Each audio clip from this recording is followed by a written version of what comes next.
Il était une fois un petit ours blanc qui s'appelait Neige. Il vivait dans une grotte froide.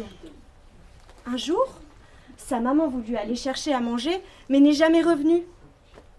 Des chasseurs l'avaient tué. Ne la voyant pas revenir, Neige sortit de sa grotte pour aller à sa recherche. Il appela « Maman, où es-tu ? Maman, où es-tu » C'est l'histoire de l'ours blanc, un très beau livre édité en 6 exemplaires, écrit et illustré par le ZAT de Gétigné en collaboration avec la Bibliothèque d'échange. La bibliothèque accueille tous les mois les adultes de la SAESAT. Donc je leur fais des lectures à voix haute, de contes, d'albums. Et c'est un travail qui a pris place il y a 4 ans. Voilà. Et cette année, il y a eu un projet de création de contes qui aboutit à un livre, L'ours blanc et la princesse. Et aujourd'hui, l'idée est de mettre en avant tout ce travail d'écriture et d'illustration avec une exposition et puis la lecture au public, auprès des adultes et des enfants. Il flaira l'air et retrouva sa maman allongée sur le sol. Voyant qu'elle ne bougeait plus, il se mit à pleurer, puis fit un trou dans la neige pour l'enterrer afin qu'elle repose en paix. C'est une très belle expérience et une belle aventure. C'est l'aboutissement de tout un travail et le fait de l'ouvrir au public, c'est une récompense pour tous les partenaires. Voilà, et une mise en valeur de leur création. Donc c'est un beau projet qui aboutit ici et ça a fait sens en le fait que ce soit à la bibliothèque. Voilà, Alors qu'ils étaient en voyage au pôle Nord, un roi et une reine en promenade dans la forêt découvrirent Neige couchée en boule dans la grotte. Inquiets de le voir comme cela, ils lui proposèrent de venir avec eux dans leur château. Heureux que l'on s'occupe de lui, il accepta leur proposition et partit vivre avec eux. Là, j'avais envie de lancer un atelier conte.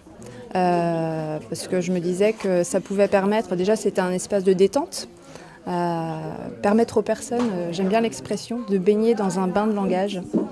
En arrivant au château, il vit la princesse Juliette. Ils se lièrent d'amitié. De par sa fourrure très douce, Neige devint son animal de compagnie préféré. L'idée, c'était aussi de faire appel à des souvenirs de l'enfance, parce que le conte, c'est souvent associé à l'enfance. Donc ça a fonctionné, elles ont pu évoquer des souvenirs de leur enfance, des histoires qu'elles ont entendues, des souvenirs avec leurs grands-parents, super. L'idée, c'était aussi de leur faire découvrir différents auteurs. On a travaillé vraiment avec les contes classiques, donc Grimm, Andersen, Perrault. Et puis les contes des Mille et une nuits aussi. Voilà. À leur arrivée, Juliette présenta Roméo à ses parents. « Je vous annonce notre mariage dans une semaine !» Le conte, donc du coup, il y a un message dans le conte qui parle aussi bien aux enfants qu'aux adultes. Et donc voilà, l'idée c'était justement de faire écho un petit peu des problématiques éventuellement qui peuvent être abordées à travers le conte de manière métaphorique. Les textes, donc c'est les 4 personnes qui ont participé aux 10 séances de lecture, qui sont ensuite passées à 8 séances d'écriture. Donc là aussi il y avait des objectifs. L'atelier conte, on l'a nommé « Compter sur soi ». Donc l'idée c'est de parler de soi sans forcément s'en rendre compte, justement à travers d'autres personnages, c'est quelque chose de moins direct. Et puis compter sur soi, c'est aussi prendre confiance en soi.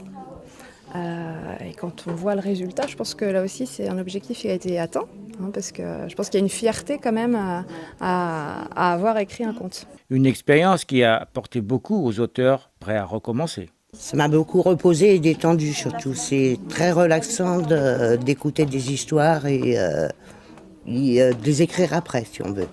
Ça m'a reposé et détendu aussi, c'est pareil. Pareil aussi. Puis ça change aussi pour voir d'autres choses, d'activités. Et on est très content aussi d'avoir pu écrire un livre. C'est pas donné à tout le monde et voilà. Un peu de fierté quand même. Un peu de fierté, beaucoup, beaucoup. Un livre qui se termine avec une très belle morale à découvrir à la Bibliothèque d'échange à Gétigné. La morale de cette histoire, pour vivre sa vie, il faut parfois se séparer de ceux qu'on aime, mais cela ne veut pas dire que l'on ne les reverra jamais.